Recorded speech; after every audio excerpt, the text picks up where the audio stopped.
Good evening, everyone. Welcome to our 156th edition of our broadcast here in the Issues Room. Today is Friday, the 26th of May, 2023. We can ask for more, but just to be grateful to God for sparing our lives. And we'd like to encourage you, wherever you are, to join this broadcast tonight. This evening, we're going to have a great conversation. It's so important to discuss these candidates who are vying for Liberia's presidency. What is it that they're going to do different from the current person in power, who is George Weah? And what if George Weah was given another term? What is it that he's going to do different?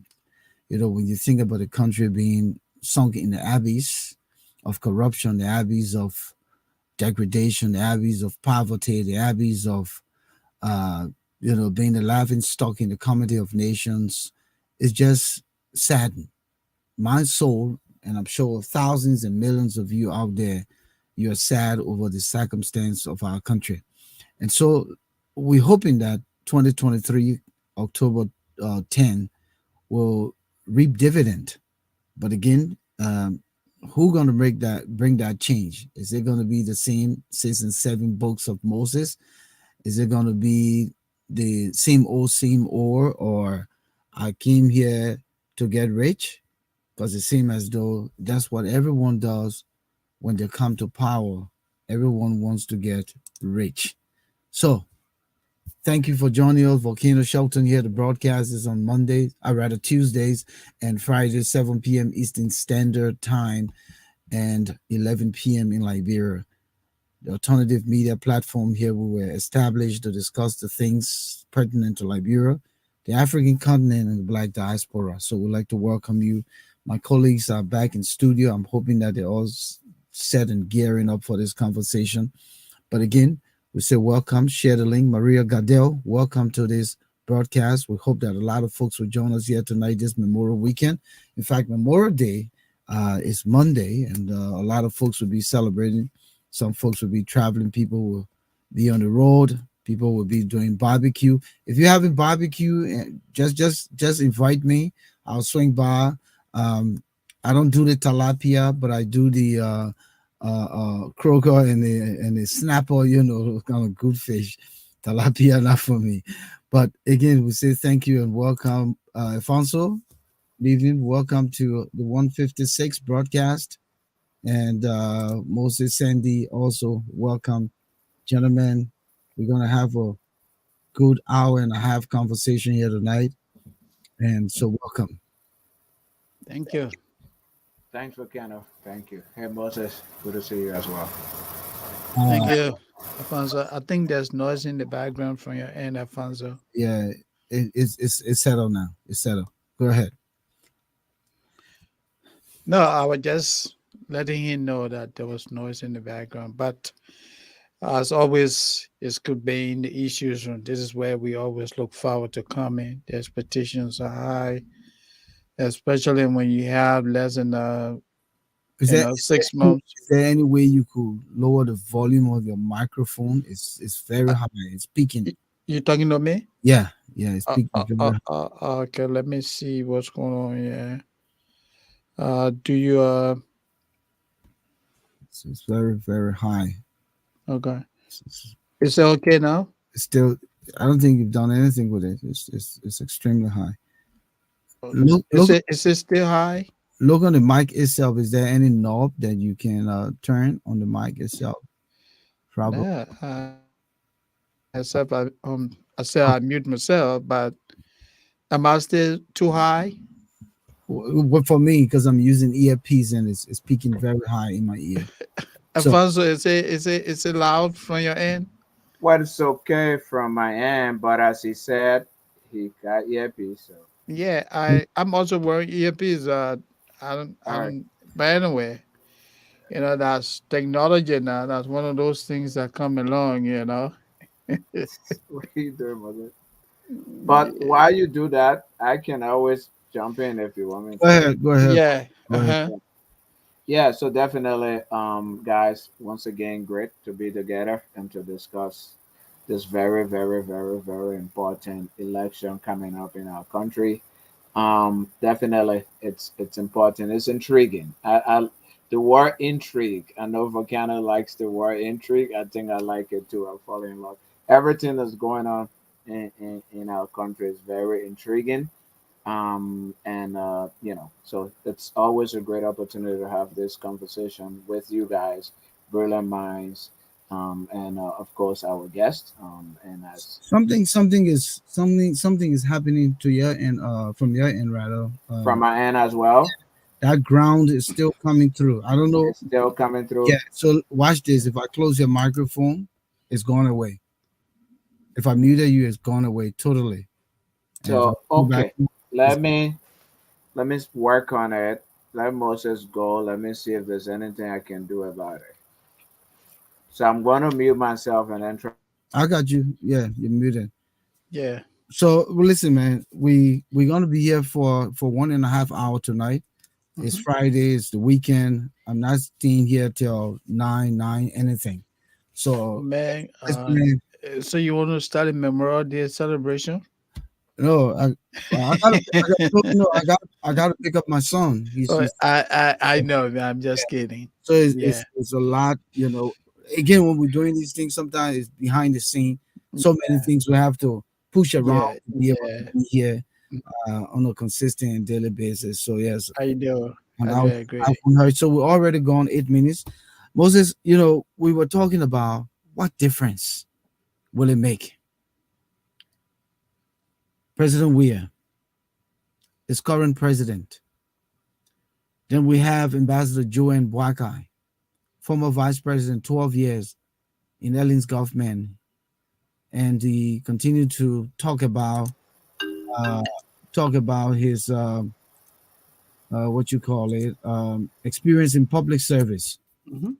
And then we have Alexander B. Cummings, who worked in the private sector, worked with the Coca-Cola company, Hmm. into a high executive position, including vice president, I believe global vice president, Yeah. earned good amount of money, feel the need that he can do well for Liberia as the president.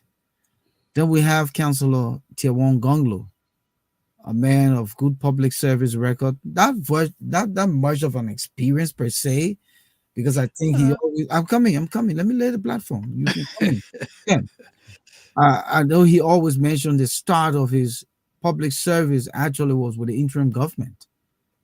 He mentioned that he was office chief of staff for former president Dr. Sir. Sawyer the late, and so that's his beginning in actual public service.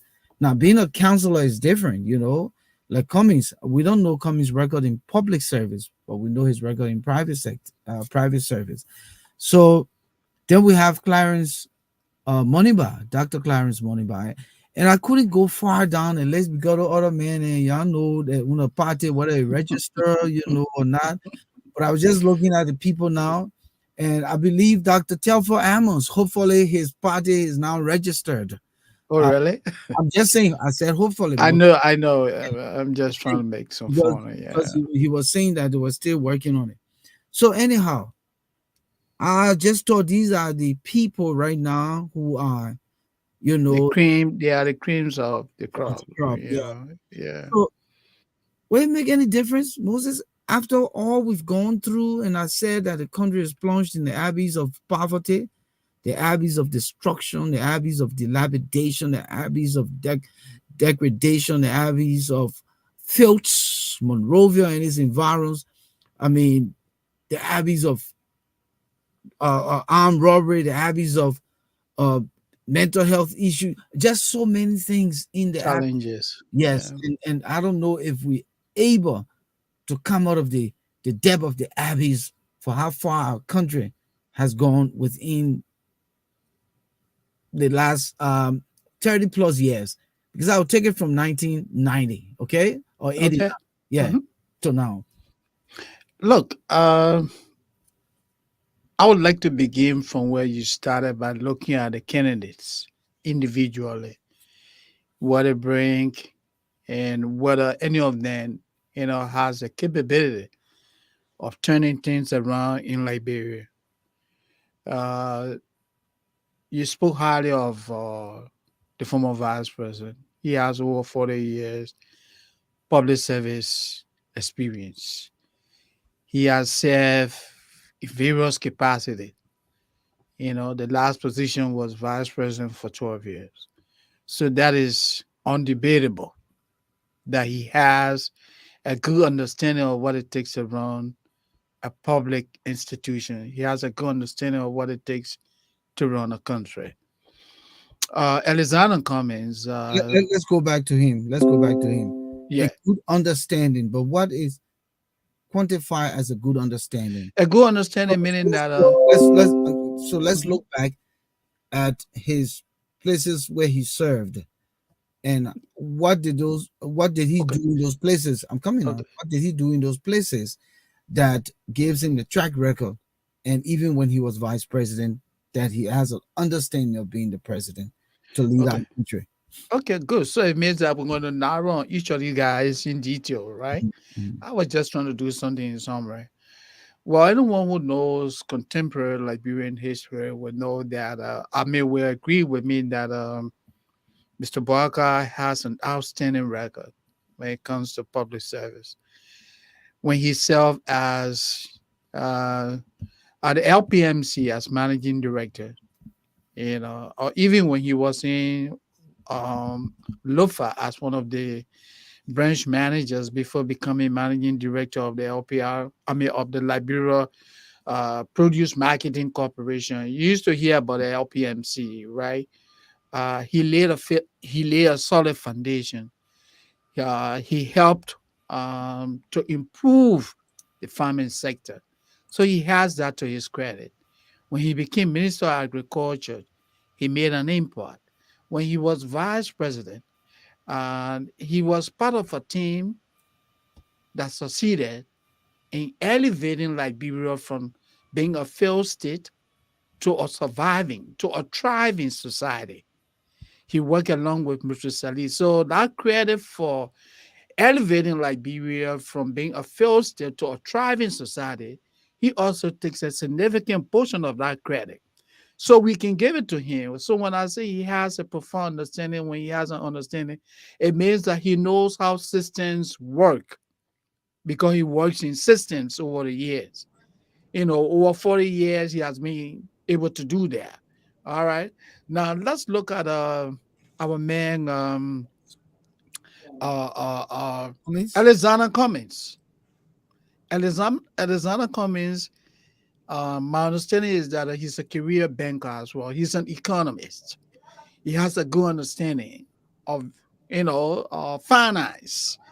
He worked for Coca-Cola for several years. He rose through the rank and file, so he understands how structured institutions function. And when he was vice president at Coca-Cola, he made significant progress. That how he succeeded in getting to one of the most prominent positions, in a company. So we can give it to him now. He knows exactly what the do's and don'ts are when it comes to leadership. Okay. Now let's look at this young man, the 44-year-old man, Clarence Moniba.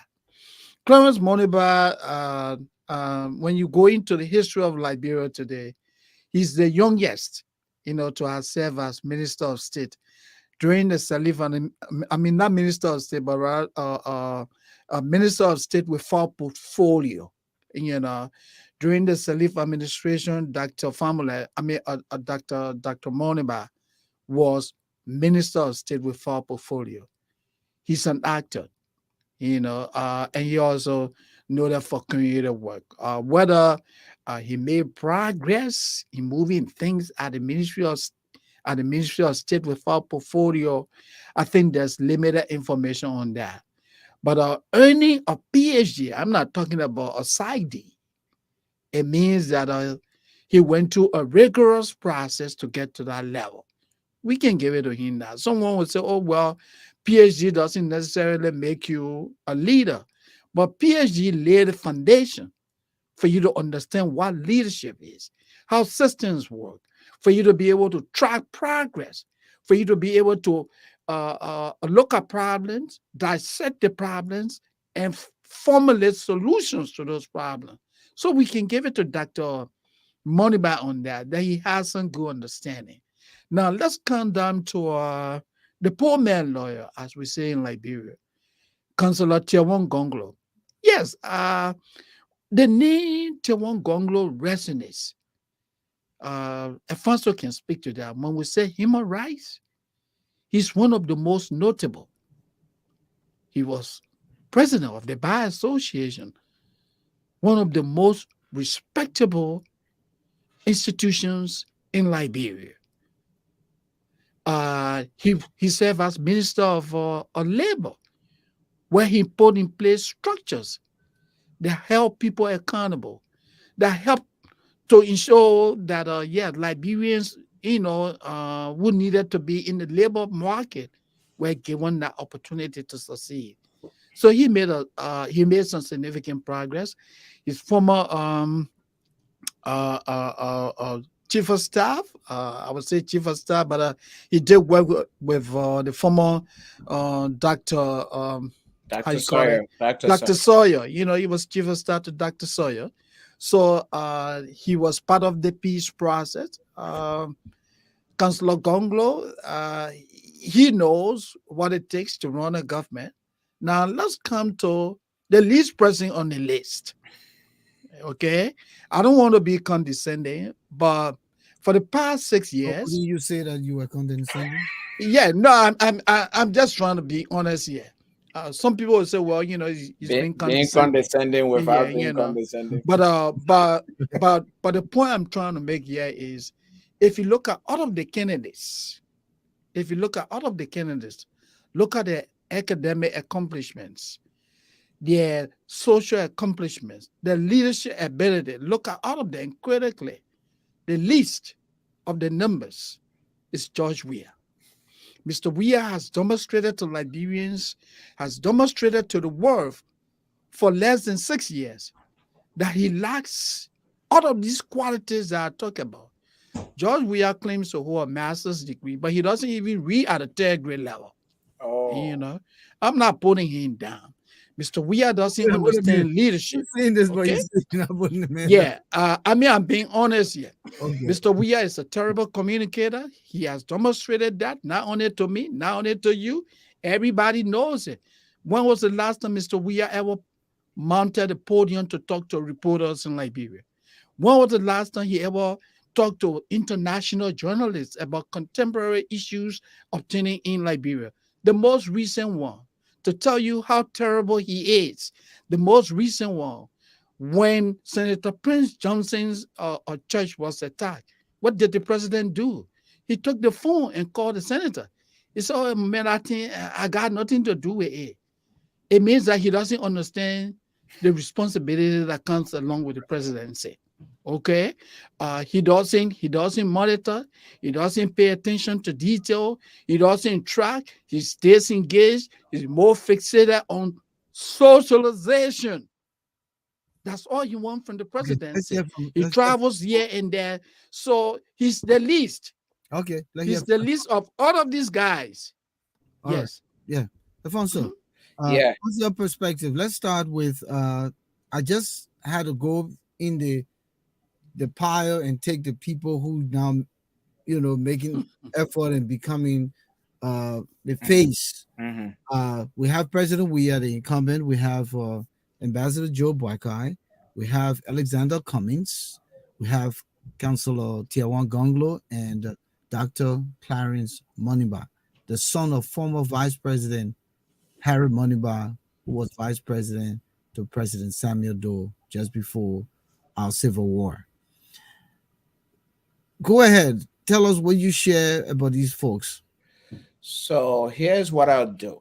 I know Moses has talked a lot about their qualifications and competence. I would talk a little bit about their history and demonstrated leadership abilities so that we're not, saying the same thing basically. I'll begin with Councillor Gongloe, and the reason I'm beginning with Councillor Gongloe is because I want to get something out of the way, which is that I know Councillor Gongloe personally. Councillor Gongloe and I worked together. When I worked at the Catholic Justice and Peace Commission as information advocacy officer, Councillor Gongloe was one of our legal aid lawyers. So on a personal note, we know each other. And so maybe what I'll say here will be a little biased, but I'll try to be as honest and fair as possible. So when it comes to accountability, fighting against corruption, and making sure that the rule of law prevails, I think Councillor Gonglo has demonstrated sufficiently and significantly that he holds the Oh, he's frozen. Okay. All right. He's So gonna come back. let me just okay. But anyway, he was going on with Councilor Gong. Yeah, Councilor Gongloe. So what I was trying to do here, it looked like things are changing. You wanted to bring a video? No, not a video. I was going to let me see if he's back. Alfonso, you Okay. back? Yeah. Yeah. Sorry, I Continue, didn't even realize I was gone. Sorry about that.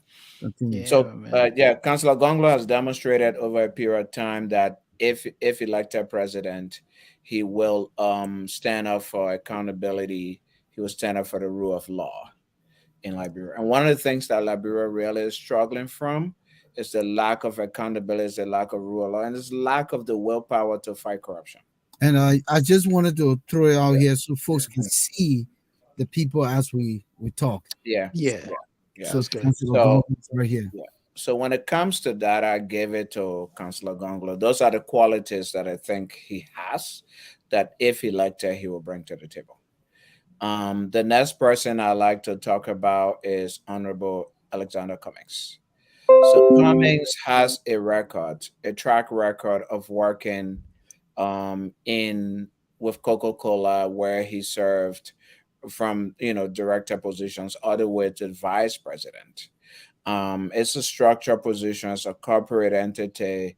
So there's a level of discipline that he must have demonstrated, and a level of discipline and maturity that he must have gained from working in those positions. But one of the things I would talk about Mr. Cummings is I've listened to him articulate some of his ideas about what he would do if he's elected president, and some of them are really great. For example, Mr. Cummings has talked persistently about the problem of jobs and the need to create jobs in Liberia. I think that's how you end poverty. That's how you address poverty. That's how you create an American, I'm sorry, a Liberian middle Middle class. class, yeah. Part of the problem we have in Liberia is we don't have a middle class. We have extreme poverty. Right now, I was looking at the World Bank figures, and we have about 72, 75% poverty rate in the rural parts of the country. And then urban areas, we have like 35, 40% poverty rate, extremely high. How do we address those issues? So when you address those things, I think other things come with them. For example, if a group of young people have to get up in the morning and report to work at 7, 8 o'clock in the morning, they're not going to jump on a picket line to do Zikwe, Amanda, away to. No, you have to report to work at 7 to feed your family. You will go to work and get paid. The reason they run after these corrupt politicians is because they don't have anything to do and they need to feed their families, and the politicians offer them $20, $10, and a half bag of rice, so they go there. So addressing the issue of poverty and jobs in Liberia is very significant. Mr. Cummings talks about that. Of course, it's one thing to talk about stuff and it's one thing to have a track record of doing it. Unfortunately, that's where I would say he's lacking, because he's never worked in government per se, so he doesn't have a track record of job creation in that light. Um, Next person I will go to is President Weah. So President Weah was really elected based upon his popularity. I mean, huge group of the young people who form the bulk of the Liberian voting population are people who grew up knowing President Weah and nothing else. So there was war, then there was refugee camp, and the only person who was shining that was representing Liberia on the international community in the international community at the time was Mr. Weah. So these young people grew up knowing Mr. Weah, the great soccer player who won African Football of the Year, European Football of the Year, World Football of the Year. He's their idol, or at least he was their idol. The idol came on the scene to become president of Liberia. They saw themselves within President Weah. If President Weah can beat this, he's my God, he's my idol. And when politicians started saying, "Oh, he don't know ball, he didn't go to school," he didn't, the bunch of the children said, "But I didn't go to school too. I'm like him." So the gravitated towards President Weah.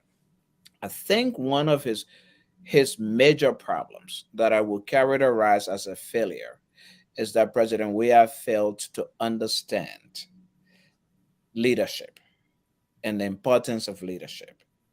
And therefore, he failed to bring around himself in his government qualified, experienced, and competent people to help him govern and to lead.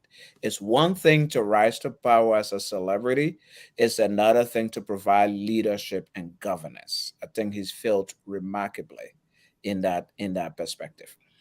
As I said earlier, I was looking at poverty rate in Liberia today. It's climbing, it's meteoric, basically, and nothing's being done to address that. Crime is climbing in Liberia. Very little is being done to address that. Drug infiltration into the country and drug abuse and the impact that is having on our young people. Nothing's being done to address that. Corruption is through the roof. Nothing's being done to address that. Insecurity is through the roof. Nothing's been done to address that, or very little is being done. I'll tell you a very short story. I decided to work with friends of mine to help a community college in Liberia. And I went to my alma mater, and there's a Liberian lady who works there, Cornell University. And I said, "Look, we want to help this community college. You guys send professors and students from Cornell around the world, especially in Africa, every year. Why don't we send some people to Liberia and then this rural community college?" She said, "Alphonso, I'm Liberian too. I've been trying to work on this." But these people are saying absolutely no. The reason they're saying no is that the reports in the international community, in international media, are saying Liberia, even US human rights reports are saying Liberia is unsafe. So they're not going to send a single person to Liberia. Our people don't understand that when they do those things, the impact is larger. There's a greater impact that they don't even see. They went to LU campus and caused chaos. That gets into the international reports. That affects the whole country. They go to Prince Johnson Church and affects the whole country. They don't understand the implications of those. They go to District 10 every day and Fairway Yaka Koluba. They think they're doing something good. They don't understand the greater implications that those things cause.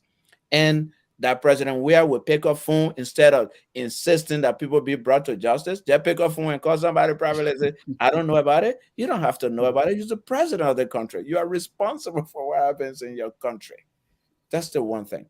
I'll go to Ambassador Boakai. Ambassador Boakai has worked several years in government. I've read about him and I follow him a little bit.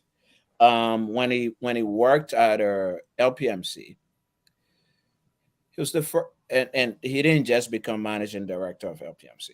He started working at a lower level at LPMC, and then he was sent to LOFA, and then to manage LPMC, and later became the first Liberian managing director of the Liberia Produce Marketing Corporation. I was a kid then. I didn't know it was him until recently, because hey, we were just there. But I didn't grow in Monrovia. So I used to see people come from LPMC before them. Traders, petty traders, mostly of the Mandingo ethnic group, used to come and buy the people cocoa and coffee and weigh and carry it. And the people felt they were being cheated until LPMC came on the scene and decided, hey, we'll pay you market rate for your cocoa and coffee. the rate that's on the market. So this petty trader is coming and buying a pound, $10 of coffee and cocoa, and 10 cent cocoa and cocoa per pound. But the ticket to Monrovia and the rate is 25 cents, 50 cents per pound. When we come on your farm, we'll pay you the 25 cents, 50 cents per pound market rate. The reason was to empower the farmer to make more farm, I mean, to make bigger farm, plant more cocoa and coffee, be able to take care of the stuff, and create a middle class. That's one area that I think we need in Liberia. And anybody who brings that to bear, we need agriculture, we need cash crop, we need something to stimulate our economy. And my father had cocoa and coffee farm, so I know that. I have people who are cocoa and coffee farm, so I know that. So we experienced that. That lifted us up to a certain level. It lifted several other people up to a certain level, and that's one of the things that we need in this country. I also read and heard from people like when he was appointed the Minister of Agriculture under President Doe, there was a situation that happened. The Republic of Korea sent some yellow machines to Liberia to boost agriculture. President Doe, being the politician who wanted to please every county, said, "Let's send two machines to each county." The story is told, I don't know if it's true. The story is told that Agriculture Minister Boakai stood up and said, "No, Mr. President, that would be a waste. Let's not send machine to every county. You send machine to Sino and Cape Mau and this and rural. What would they produce? It would take a long time. Let's develop a plan. We have a plan here of self-sufficiency in a short period of time. If we want to be able to feed ourselves within 10 years, let's focus on our bread basket regions and counties. Lofa, Sino, Lofa, Nimba, Bonk, and what other country. These are the places that if we put the machines in, instead of sending two machines to every place, let's take the one that's supposed to go to Sino. Let's take the ones that go to add them up and put them in that place. In the next 5 years, those counties will make the country food sufficient. And that happened. I see very few ministers who will stand up to the president and argue and make that kind of, you know, really critical decision. And that was critical and was taking us to food sufficiency. Again, I grew up in a rural place. When we used to come to Moravia in a place, food liner on the road. Nimba, Bong, you see Kassawa, when they say market day, people used to produce rice to sell. So I don't want to take a lot of the, I don't know Dr. Moniba, so I don't want to speak to something I don't know about. I probably need to do a little bit of research about it. The final thing I want to talk about is who can, I don't know if you want us to go into it now. Let me know Go ahead. Go ahead. who's electable. Who is electable? I think electability is also an important issue. One, we can talk all the talk. By the end of the day, you can't implement what you're talking about until you actually get elected to the office. So it's one thing to have beautiful ideas, it's another thing to be able to convince people to elect you. I think electability is a really big question here that we also need to discuss and to face. And I'll paraphrase and conclude by saying, by giving a story about Joseph Biden in the 2020 this past elections. Joseph Biden had very little pathways in it, if any. He lost in three primary states, and he was about to drop off. And he announced that if I lose in South Carolina, I'm dropping out of the race. Until Representative James Clyburn endorsed in South Carolina, and he won South Carolina primary. Then, like American people decided, who can take Donald Trump off our backs? We tired. Who can take Donald Trump off our neck? Why the old man named from Vermont, Bernie Sanders? Brilliant ideas. If Bernie Sanders were elected, all my student lead that will be paid off today. Elizabeth Warren, blah blah blah. But American people said these people have all the great ideas, but are they electable? And the decision was made that the most electable person was Joseph Biden. So even Republicans left the Republican Party and voted for Joseph Biden to get elected to normalize the country. I think that's one thing that people of Liberia should begin to think about too. Who can win? At least, at the very least, normalize the country. Wow. Okay. So this is where we are. When you look at the whole thing here, these are the people really. The other people then they said they had DSTV. A lot of DSTV being coming in the race for ever since we started the after war elections. So let's focus on these guys. The prime question here is what difference does it make if any one of them were to become president on October 10th, 2023? And I'm one of the people who, like many Liberians, who would say, what difference does it make? Y'all put a ball back. The old man coming, that UP government, Gongloe coming, that Nima people. Clarence Moniba, that Peking, we know him. What other Peking say he coming do here? He's supposed to be among the BB people. Alexander coming, the mayor say he's suffering with lifestyle. We didn't even know what about lifestyle he's suffering with. So what we giving our country to a lifestyle person who's suffering with? The layman kind of thinking, right? So when you mention the electability factor, you also got to mention the competences factor, because even being electable and not able to produce, because I think George Weah was electable on the basis of popularity, right? That is why the jump over what could have been good for them to continue in the pathway that was set forth by the UP government. But again, the inner workings and all of that gain, or those gains that were made for the 12 years, got squandered in what we have now. And everyday people going and coming out of Liberia, they'll tell you it is hard. So when a Jua Howard Taylor comes here and blatantly lied that the economy is in shape, including the president, it scares everybody, because the truth is the country is in its depth.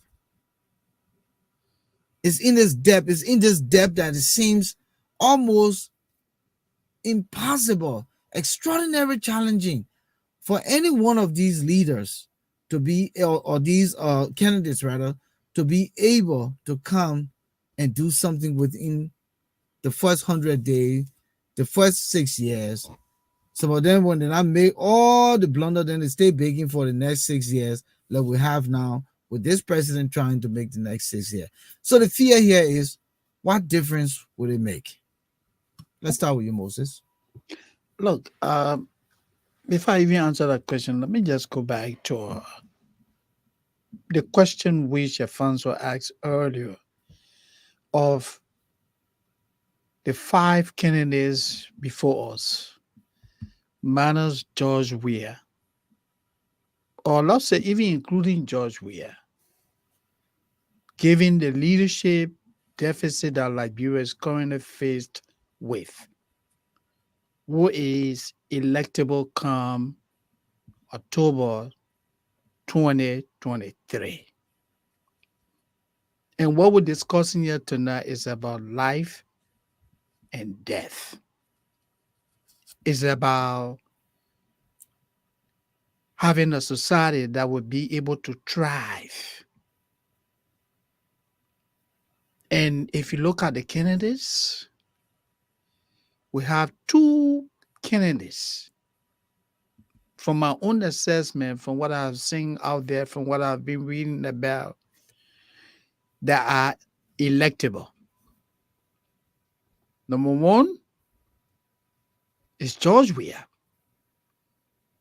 George Weah is electable because if those people who are currently in government, who are determined to maintain the bad governance, who are determined to maintain the dishonesty in the system, those people will work very hard.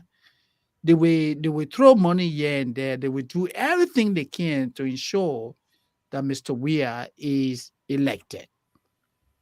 And then you have the other group of Liberians who will say, look, our country is not thriving. We just can't continue like this. The nationalists will say that we just can't continue like this. We are faced with hardship. Before I came to this podcast, I was listening to a video of Volcano.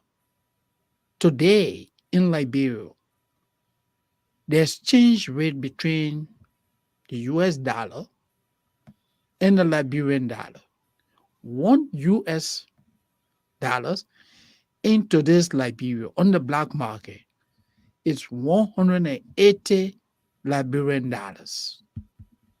So 5 US dollar will give you 900 Liberian dollars. So hypothetically, if you have someone who earning 50 US dollars a month, I know I'm not trying to digress, but I'm just trying to lay this problem. If you have someone who earning 50 US dollar in Liberia, you do the math, Volcano. You do the math.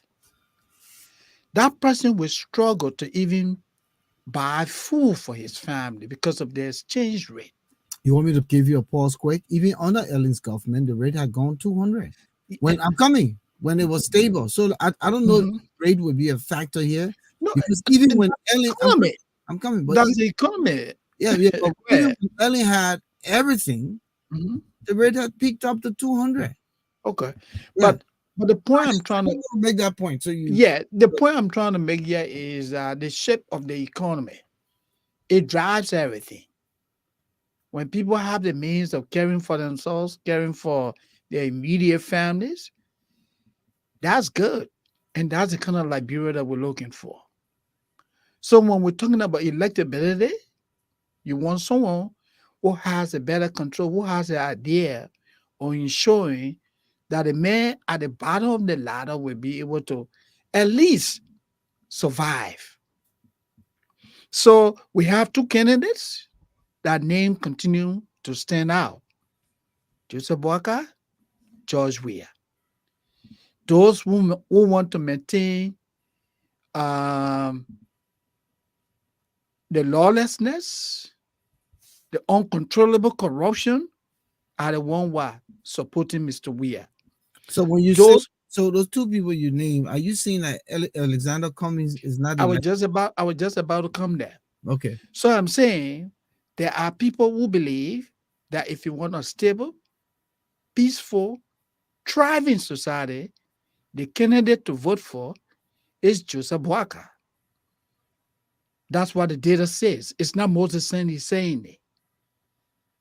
Alexander Cummings is not electable. He's not electable because he's not connecting with the people. Go to Monrovia today and do an opinion poll. If you talk to 100 persons, who will you cast your ballot for? Do you know as Alexander Cummings, out of 100 persons, you may have 3 persons that will say, yes, I know Mr. Cummings. If you talk to 100 persons, hypothetically, out of that 100 persons, maybe you may have 20 or 30 persons say, yes, I know Mr. Boakai. This is how you look for electability. When you're talking about election, you're talking about somebody that connects with the people, who they can easily identify. When they look in the crowd and they say, yeah, this is the guy. This is what he stands for.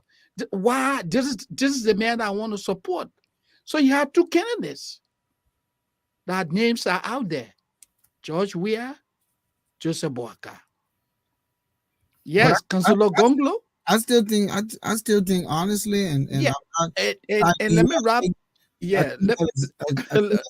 Cummings is gaining grounds. Let me wrap my statement, so I will give you the opportunity.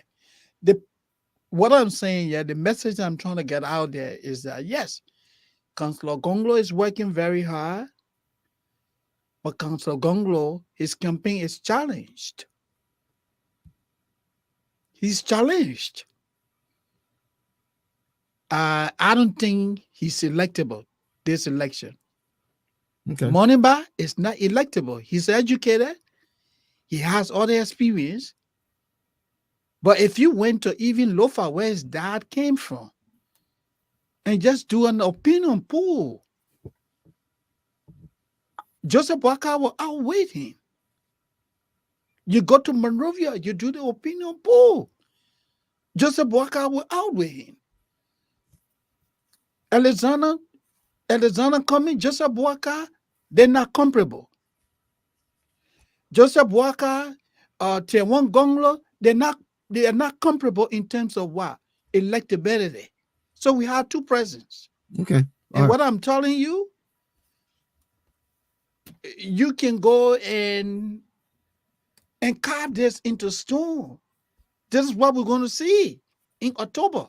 Two presidents, Okay. Joseph Boakai All right. and George Weah. Okay. They are the So, competitors. so if you just joining us, welcome to Issues Room 156 edition. Here we discussing the difference, if there will be any, if any one of these people you see on the screen, the current president and the four candidates who are gaining momentum. Even though we haven't started the campaign, Moses has already declared because the I'm, campaign when I'm just, was it now your time when the campaign starts, Yeah. maybe things will change, right, Alfonso? Yes, Yeah, things can so change. things will Things change. The can change. Gonglo you not talk campaigning. Gongo be using his broom to sweep every nook and cranny, and he will sweep. But anyhow, if we want you to continue to share the word, invite others to join us here tonight. We think it's a great conversation because the reason why this topic is selected is because a lot of people are saying that they will not go to vote because it's not going to make any difference. In fact, the Elections Commission, you and I know, had a lot of issues, irregular issues that created a lot of irregularities. And yet they said they've closed the registration. There are parties now that's still saying that some of their voters were not given the opportunity to fair share to register. And so some people will just say, all right, it will make no difference. Any one of them will be president of their business. But it can be that their business. And that is why we're discussing here tonight. Emmanuel Jackson, thank you for joining us here tonight. Edith McIntosh, thank you. Thank you for Money, Raymond Clark, Maria Gardel, and the rest of you who are behind the scene. Alfonso, Yep. so again, the crust is whether Boakai becomes president. Some people are saying that it makes no difference. Why? They see the people he's going in bed with. And that plays a part in the issue, right? Mm-hmm. He picked a Yes. vice presidential candidate where it became a wildfire noise, right? We see some of the UP people from the past who enjoyed the 12 years. Where to deal with the money, we know, but they're trying to be behind Boakai again, right? Then you look on the other side, Cummings, some of the people who were considered warlords or associates with Charles Taylor and all of that. He brought them in his camp and he's in bed with them. On the other hand, we don't know who Gongloe with and we don't know who Clarence Moniba with. But we also see George Weah, he just reaching out to everybody and anybody that he can get.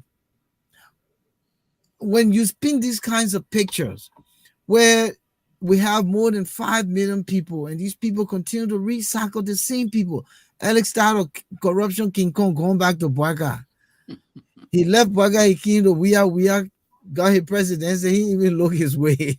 So he go.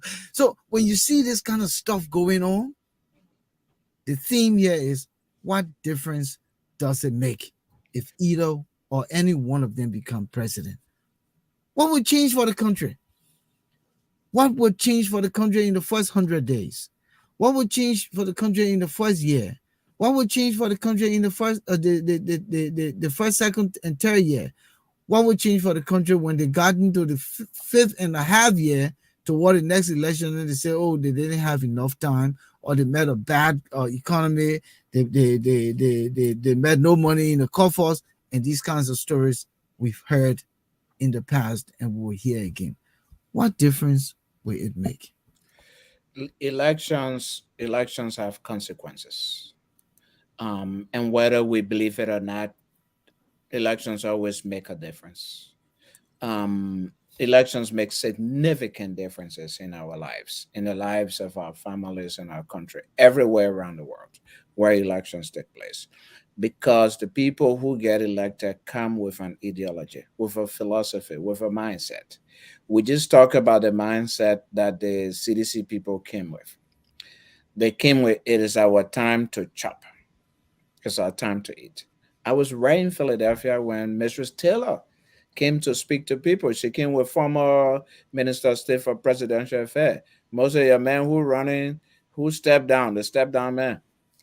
Or the senator, The senator, Senator, senatorial the hopeful, senator of Maggie. Miguel. Yeah. They came to Philadelphia, and what that woman said was two things that stood out to me. One, she justified legislators making the huge exorbitant salaries that they're making. She even advocated that it should be increased.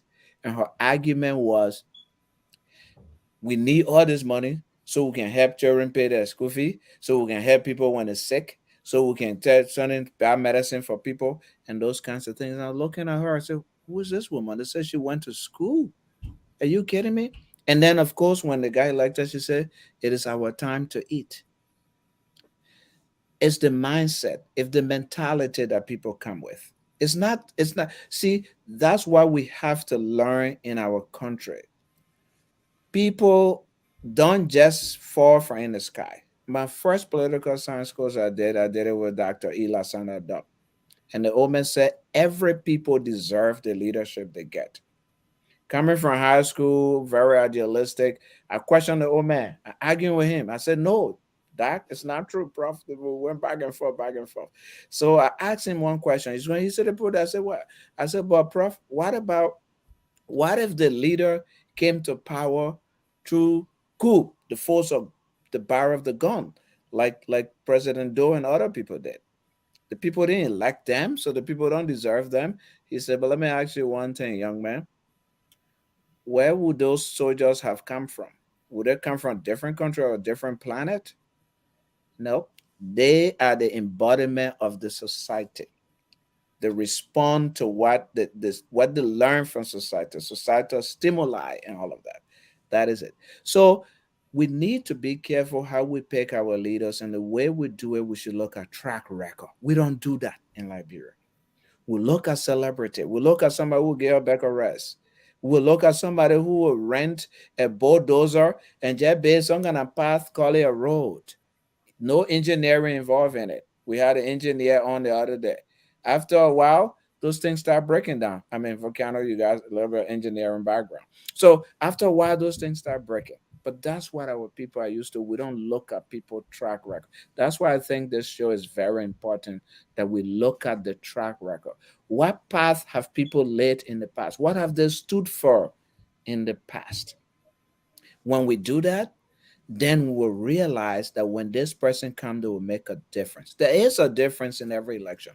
In every change of leadership, there is a difference because every individual comes with an ideology, with a mindset, with a value system, with a belief. When you elect people who come with a value system, it's time for us to eat and to enjoy, and nobody can do nothing to us. That's what you get in practice in terms of governance. So let me go to the individuals in terms of what difference they will make. As I said before, one of the major problems we all agree, and I'm sure a lot of Liberian people agree, one of the major problems facing Liberia is corruption. And we don't address it. And because we don't address it, it continues to balloon. I think Councillor Gongloe is on record sufficiently advocating for accountability and the rule of law, holding people accountable, going after people and prosecuting them if they steal. He himself has lived that. So I'll give him that. Former Vice President Joseph Boakai has also said that repeatedly. I've listened to him on VOA. I've listened to him on BBC. I've gone to one of his sessions when he came to Philadelphia and went to one of the churches down there and spoke and made a commitment that he will hold people accountable. I also read something a few days ago where he said, even the government he worked in, if he gets elected, he will go back and investigate those people, investigate those concession agreements, those 66 corrupt concession agreements, and look at everything in that government that was done wrong. He even, while in the government, criticized the government, saying they squandered opportunities that he thought they could have utilized, but he wasn't consulted. He was packed in the car. I mean, in the back. To an extent, he did say that he will pursue accountability. I'll go to President Weah. President Weah is a contrast to those two people that I just talked about. He said, I'm not here for yo-yo. I'm not here for anything. That bygone be bygone. We're not going to hold anybody accountable. When they say, will you go after alien, investigate people in alien government? He said, I will protect the old man. And you know what? Let me just add is Yeah. just the fact that he said that, Yeah. the preconceived notion is, how am I going to throw stone when I'm about to? To do the same thing. Yeah. Yeah. Yeah. He said, I'll protect the old man. Did he actualize that? Of course he did. Yes, it is. When the president's son was arrested for, a national Central Bank. bank for missing money, they free her, they free him, they free them, they set them free. Nobody's held accountable today. Nobody's held accountable for that. All right, nobody was held accountable. So, if I can just come in on that, kind of what he was saying, the issue of accountability. Joe Howard told the world, not only Liberians, that it was their time, Mhm. and Mr. Weah actualized that. They fought nine condominium in less than 6 months. He tore down his 9th Street residence. It's now a mini mansion. So you see why his supporters will do everything to make sure that he's re-elected, because they want to maintain the status quo. This is why this campaign is going to be very, very competitive. And like I said earlier, the only person who has the capability in terms of electability, that has that capability of being a stumbling block to Mr. Weah, is the former vice president. Okay. Volcano, this is not your making, it's not Alphonso's making, it's not my making, but anyone who on a consistent basis follow the politics of Liberia, tracking things in the country, listening to the speakers, listening to the ordinary people, we agree that the only person who has the capability of being a stumbling block to Mr. Weah being re-elected is Omer Joseph Boakai. All right. Let Alfonso continue Go here. ahead, Alfonso. And let me finish. Yeah, let me finish that point. So he did that. Charles Relief and other people, Weeks and everybody were arrested, for money getting missing at the National Bank. What happened? Nothing happened. I mean, Moses mentioned some of Mr. Weah's own shenanigans and stuff like that. But let's even come to recent situations. The U.S. Treasury said that certain officials in Weah government were stealing massively, were circumventing the PPCC, contract arrangement process, and were awarding contracts to themselves to run the Buchanan port and the Port Authority of Monrovia and other places, and they sanctioned those people. Has any one of them ever been investigated by the Justice Ministry for No. prosecution? No. No, none of them. Absolutely none of them. As a matter of fact, our understanding is some of them are receiving money still to campaign and to come in government, but through a different route. I mean, that's exactly the problem of lack of accountability. So that is my impression. So I think what difference with a George Weah second term make, that would be the period. I'm afraid. I don't know that for certain, but I'm afraid that that period will be the period when everybody says to themselves, this is the last rush. There's the time to get whatever we can get and get out of here, because there's no guarantee that we will have a popular celebrity who will get elected again. So let's take everything we can. And I bet Mr. Weah has demonstrated he will do nothing to those people. And that is my fear, that a second Weah administration would be worse than it is today. Now, Mr. Cummings, I'm still waiting for Mr. Cummings to make a public, emphatic statement that if he's elected, he will go after people, that he will hold people accountable for crimes. I have not heard that from him. That is not to say that he hasn't said that, but I have not heard that from him. And I think if he's saying it, he needs to say it louder. It needs to be a little widespread because we want to hold him accountable. Everybody in that race has a chance of being elected. Whether we believe it's a slim chance or a huge chance, they have a chance nonetheless.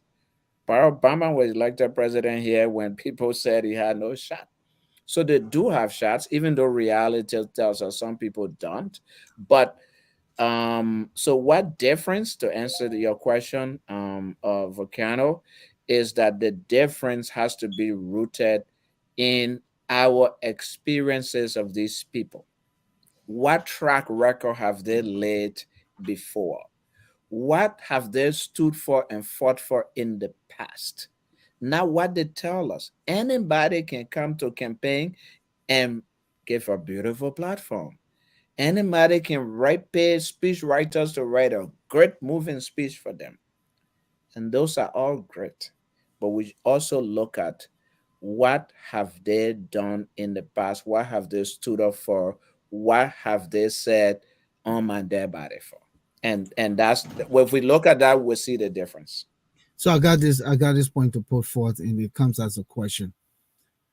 When Weah was passing around to become president, people felt he had money. He had international contact. The man played soccer. He was a millionaire. He was a global icon.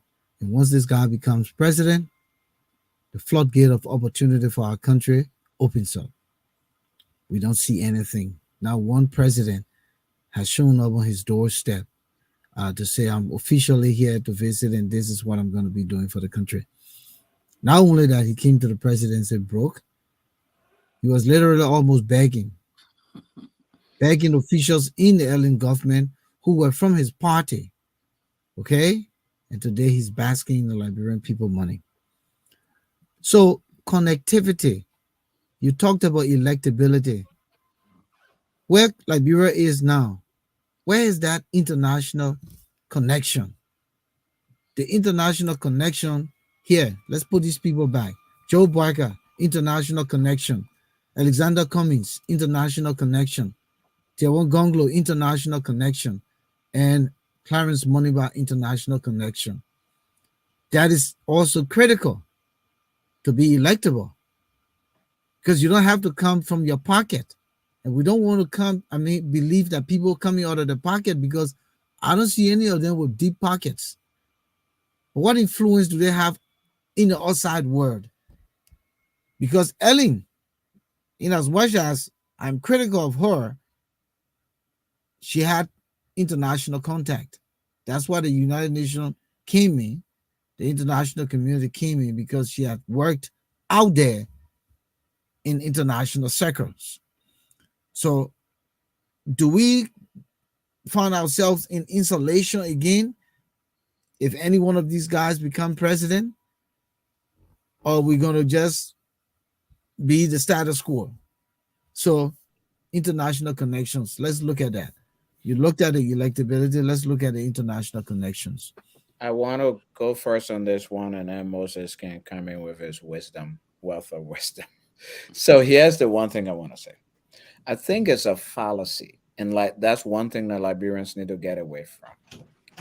It's a fallacy for us to think and believe that somehow somebody will bring us, or a country out there will bring us all the money to solve all of our problems because they know somebody and the person has connections.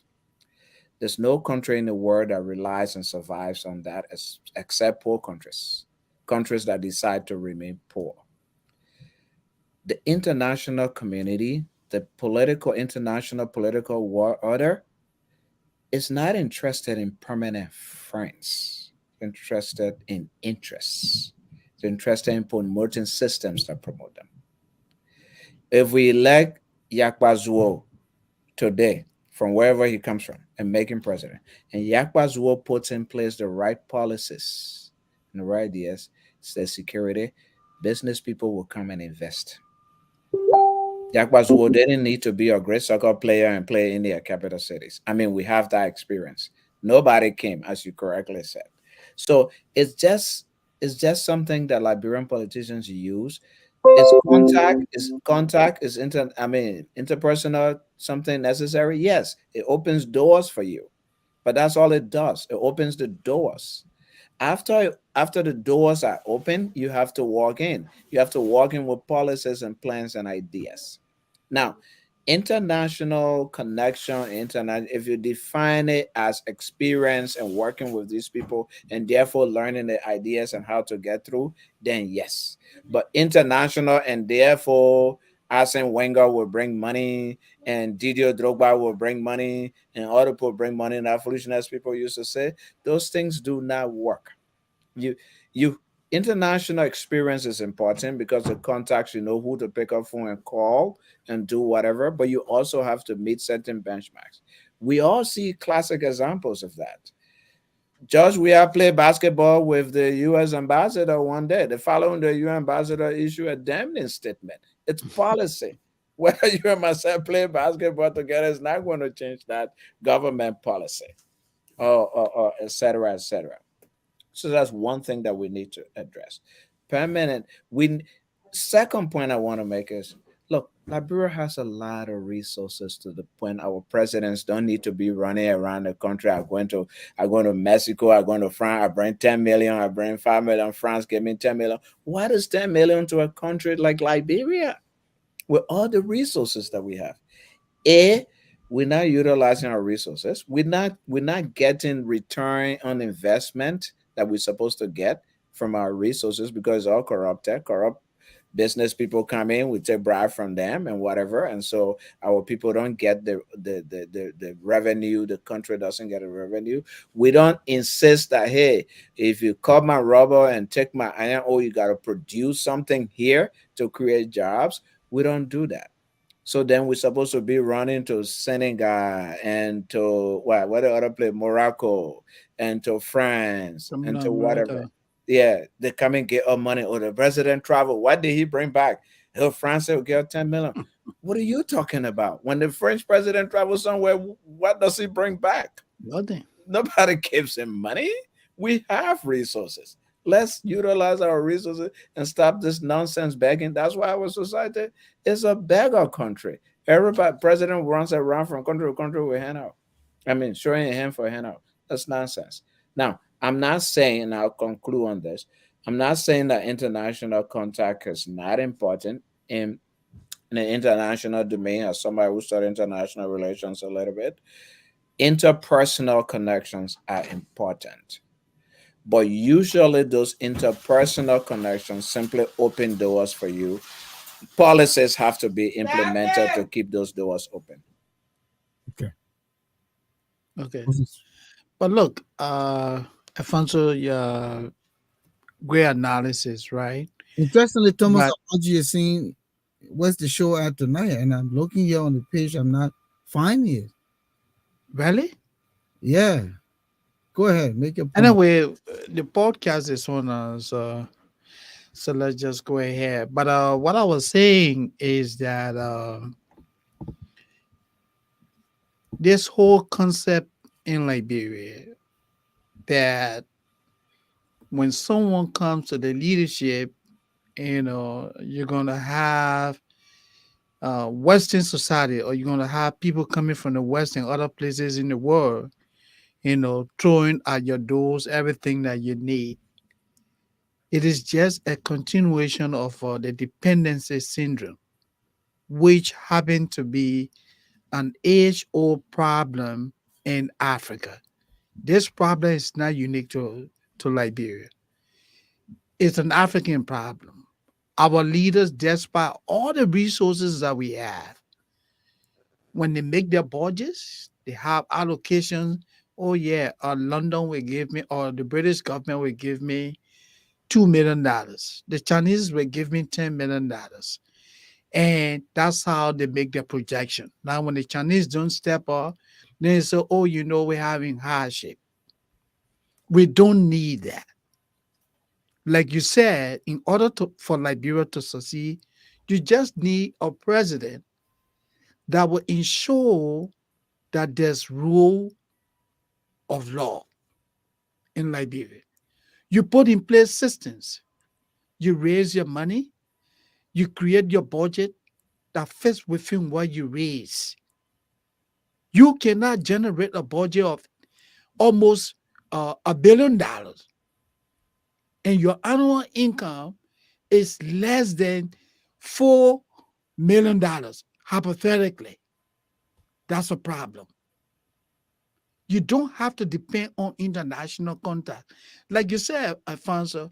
And let me take this at the family level. Maybe that can better explain it. For the fact that I have adult kids, and let's say hypothetically I work and my annual income is $20,000. Now I know my daughter, she has an income. The other one has an income. They have decided to buy a house that costs $300,000 because now I am depending on my kids. But one thing I forget to know that these people are what adults. They may choose to go out anytime. Say, hey, Dad, I think it's time to be independent. So when my kids decide to move out, and now I begin to struggle paying that mortgage because I bought this house thinking that on a monthly basis, they're going to be giving me $1 or $2 to help with the mortgage. When that stops, then I begin to say, oh, my kids are not there for me. So basically what I'm saying is that when you decide to buy a house, it should be predicated on your income. Don't depend on whether your uncle, your brother, your kids will give you money or not. It's the same way of running a country. Let your income, whatever you do, should be based on how much you generate, how much you spend, and let it fall within that scope. Don't think that, hey, if we made Mr. Cummings president today, it means that the Americans will start throwing money at us. We let Dr. Moniba as president today, the British government will start throwing money at us. No. It should be about we raise our money, use our money wisely. That's all we need. Create the enabling environment. You're not looking for a leader that would bring, or don't get me wrong, we need international contact, but that should not be the driving force. That's the message I'm trying to convey here. But it's an Getting important force. It's an important force. it is important, but that cannot be the driving force. If you depend on international support, Volcano, it means that you're going to go nowhere. But we're not talking about international support. We're talking about international contacts. Yeah, but But those it's synonymous. yeah, but it's also at the conduits through which we can get some benefits. But, We can but get some. There's a lot of free things out there for third world developing countries. At the same time, yes, we need to put our systems in place. We need to, be able to sustain our own economy by putting ourselves to work and putting institutions in place that will be accountable and that will be resourceful. Agree and put in a human capital society where everyone can work. Like Alfonso talked about creating jobs, and the young man would not be zigwe if he has to go work and earn decent living, and that decent living can come back and contribute to the buying, community, to increasing his own livelihood and those around him. We agree, but I'm trying to look at some of the key factors here that we're talking about here tonight. We talked about the electability factor. We yeah, talked about the difference that yeah. any one of these guys will make. But in the same token, are we going to be an insulated country again? We've been No, insulated for 6 years. Are we going to be insulated if we bring any president or presidential candidate who does not have any clout in the international community, who is not able to be relatable to the international community. Because you don't want to have a president who can't travel. He only travels because it's for his personal aggrandizement, or he only travels because these places were on his bucket list and he wants to go there, or he wants to attend these occasions because it's part of him coming into the limelight. We want when our president makes an effort to get out of the country, it brings dividend, it brings results, not Yeah, to just go out there for the fanfare. Volcano, like I said earlier, and Alfonso said the same thing. We're not saying that international relations or international relationship not needed. It's very, very critical. Very, very critical because no country is an island. We need support from one another. But if our country is to thrive, then we need to create those conditions that will make people to get attracted. You In the minimize same in the graft. same vein, in the same vein, Moses, the president has to be attractable to the international community. Yeah, and how do you do that? Holding people accountable. The guy gave us a graphic example here. He went to Canal. He said, hey, why is it that you guys cannot send some of these people to Liberia? And the lady said, Liberia's human rights records are terrible. So when you make improvement, your country is going to be what attractable. Isn't that true, Alfonso? When you improve on human rights, when you create enabling environment for people to thrive, people will get attracted. All right, let's Yeah. watch the time. We about When, Yeah, yeah. go like two ahead. minutes left. And I So just want to make a quick. Oh, sorry. okay, yeah. Quick point. So Volcano, you're right. Being being being able to approach the international community, even having friends in an international systems and institutions is important. And that's what I talked about earlier when I said interpersonal relationships. Interpersonal relationships are very important.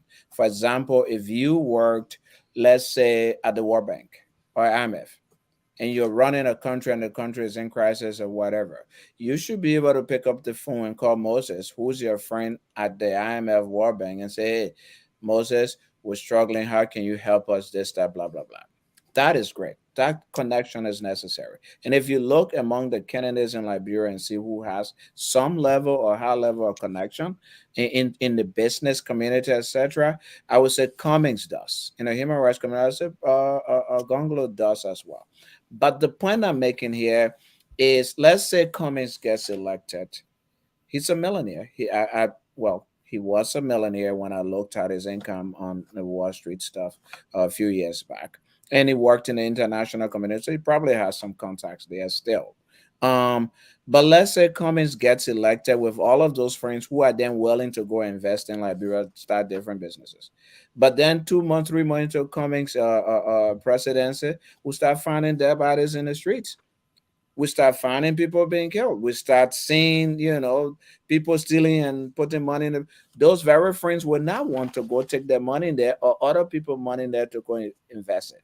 Mhm. So it's one thing to know those people, and it's really critical to know the international institution and know people within those institutions, because the international system is corrupt to some extent.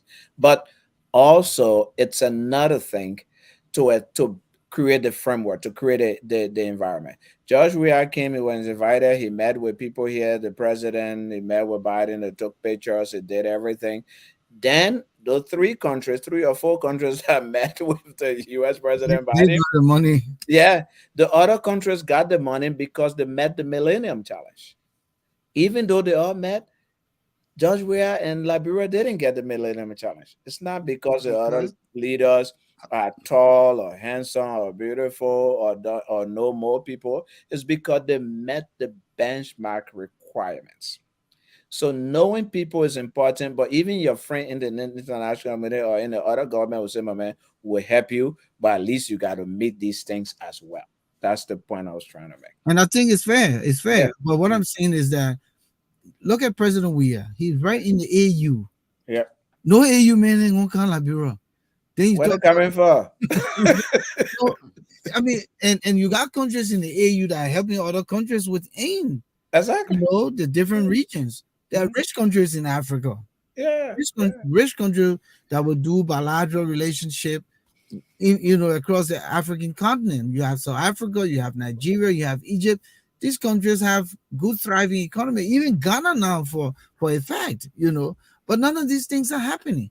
And so that's why we're looking at some of the possibility of having the electability factor, the international connection, whether national and international connections. Those are all critical components to have when a president is coming to power. And whether they have it or not, the idea that they have the intelligence to go Yes, after it, because yes, it's a part of how they're going to gain some kind of support and recognition. You got to make it happen. You got to literally go out there for it. And you hmm, got to say you got to come visit my town. I'm yep, telling you, man, if you come Liberia, the hospitality you receive will be hmm, second to none. yep, And if the internal environment is safe and enabling enough, yes, yes, those people will come. So I understand it. I was just seeing it from that perspective. It's yep. one of those things to have. But gentlemen, listen, I think we cover grounds. We'll come back. This topic is so beautiful. We still got extension on it. If you think about it, we have not even begun to look at the candidates, really, And we said we wanted to do a whole program on President Weah. And so we'll be coming at some point with that. But this is that moment where we come to laugh. And Moses, please don't laugh too much. But look, just before No, that you're volcano. not putting anything there again. We're No, no, I'm begging you, no, please. no, no, no, no. We can't keep going. Mose, Once once they say commercial break, this is something global. Everything Yeah. smells on the inside. Let's go to whatever. Yeah.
So, Moses, since you Yeah. want to make a late piece, turn it into what type of country is this? What did you want to say?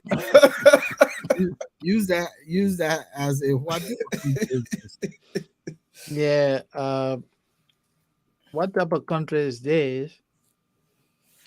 When you have somebody who wants to be president of Liberia, he accuses everyone of dishonesty. But when you look in his inner cycle, there's Musa Belite standing closer to him.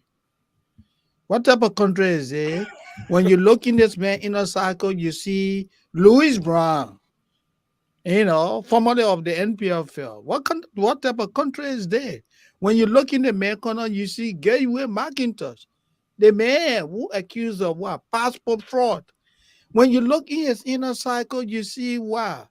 The former Daniel J. and all the other guys who committed mayhems in our country. What type of country is this? It's in that hypocrisy. What type of country is this, Mr. Cummings? Mose.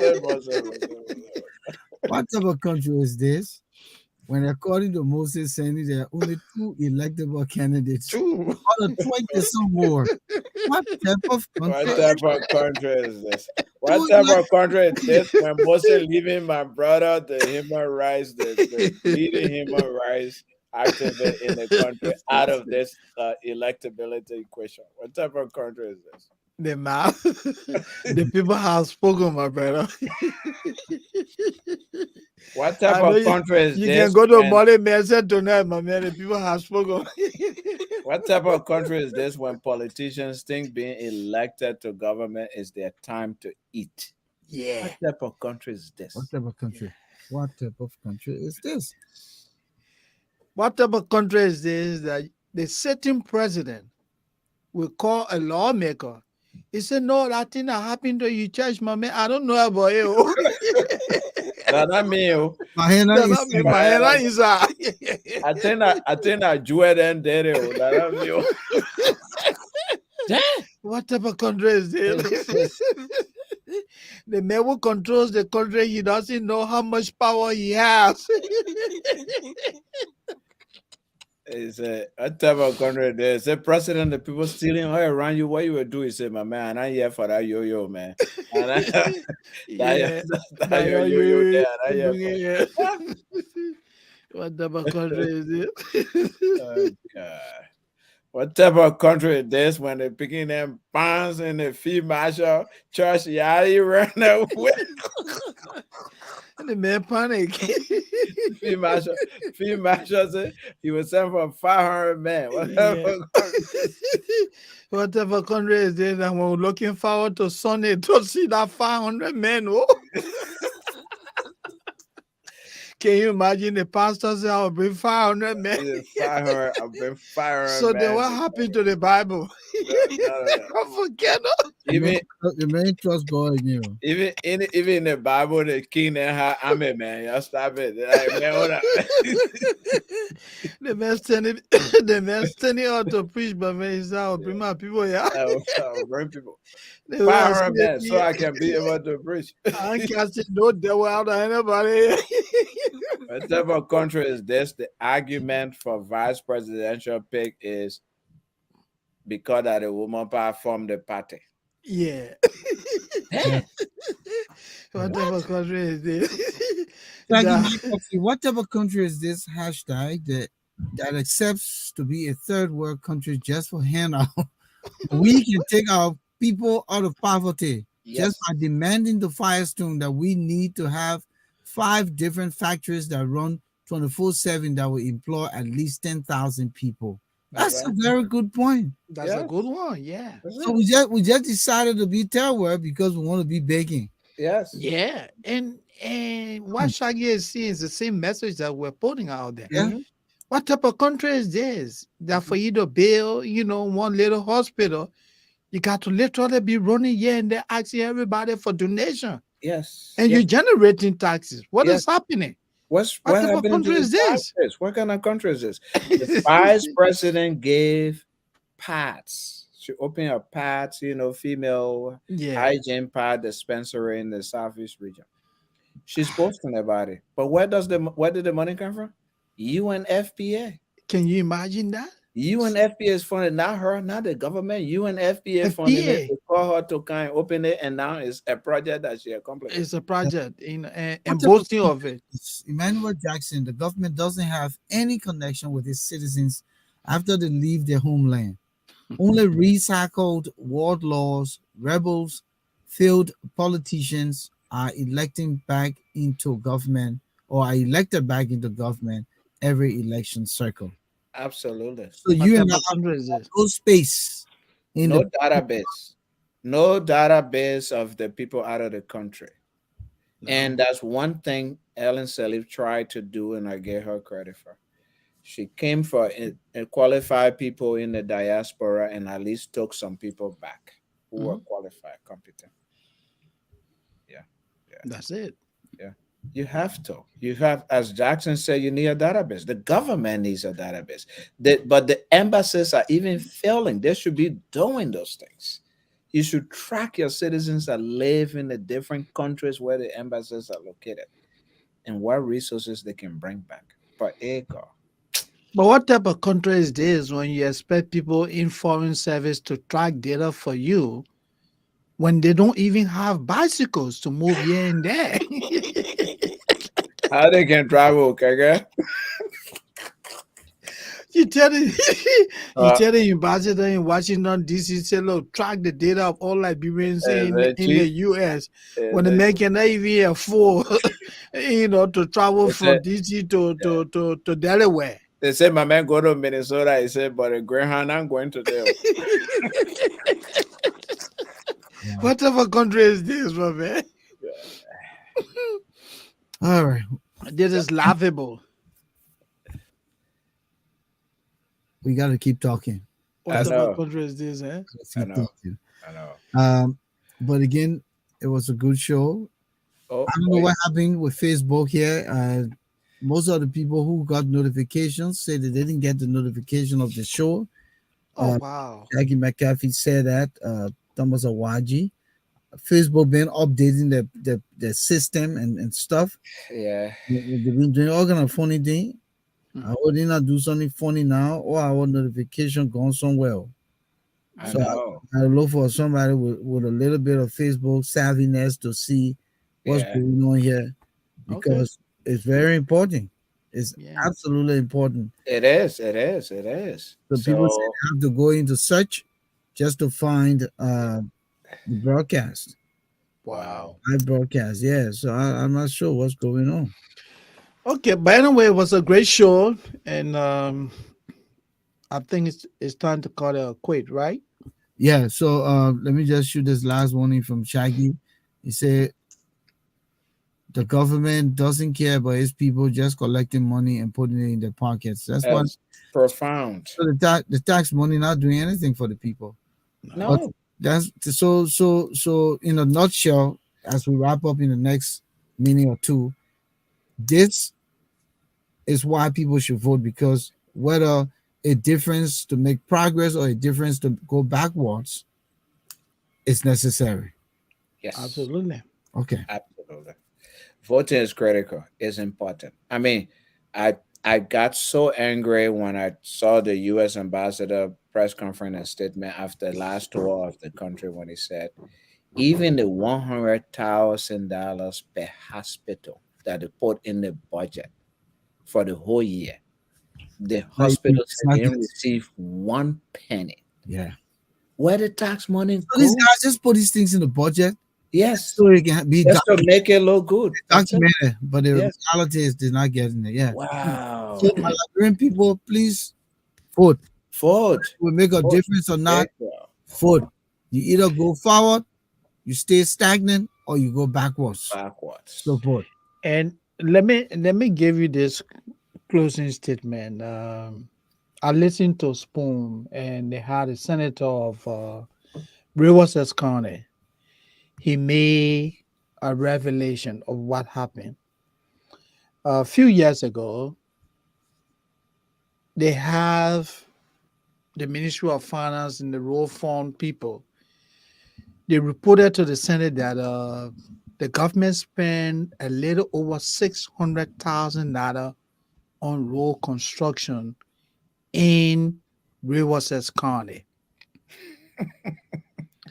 After they made that report to the Senate, unknowing to them, coincidentally too, the Ministry of Justice came with its own report. I mean, not justice, rather. The Ministry of Public Works Probably works. Yeah. submitted another report Yep. that said the Liberian government, through the Ministry of Public Works, spent a little over $100,000 for road construction in Rivers County. Ah. After the finance ministry and the road fund people reported that they spent over $600,000. Unfortunately for them, the Ministry of Public Works came and countered that information. Volcano. What type of country is this? And what happened to those people who reported that corrupting? What According type to of country is according to the this? senator, Nothing happened to them. according to the senator, Mm, when both reports were submitted, he raised concern about it. that And was it. guess what? Yeah. His entire argument did not go beyond the confines of the Senate. Absolutely. The leadership paid no attention. Yeah. Yes. Yes. And Nobody. that's the problem that Liberia is faced with today. And so you see, there are just too many justifications as to why Mr. Weah has to go. You want that song? You want Volcano to play that song? Now, why you saying that thing for? I know you. Um, Volcano, did you see what Mr. Jackson said? That's puzzling. Almost unbelievable. Yeah. He said for a whole academic year, only 100 sheets of paper were sent to the Cape Mountain school system. What? My man, you guys, these guys are jokers, my man. So we want to say thank you all, Raymond Clark, Emmanuel Jackson, for coming through. Jackie McCaffrey. We'll look to see what's happening here tonight, especially when it comes to the alert, because usually people who follow the show will get that alert and it just come on. I don't know what's going on, but we'll try to remedy it. But we want to thank all of you for being there with us. We'll be back here Tuesday, God's willing. Moses Sandy, Alphonso Yenu, Volcano Shelter on the 156th broadcast in the Issues Room. We say good night and happy Memorial Weekend to all you wonderful viewers, listeners, and the people of these United States of America. Have a good night. Thank you, sir.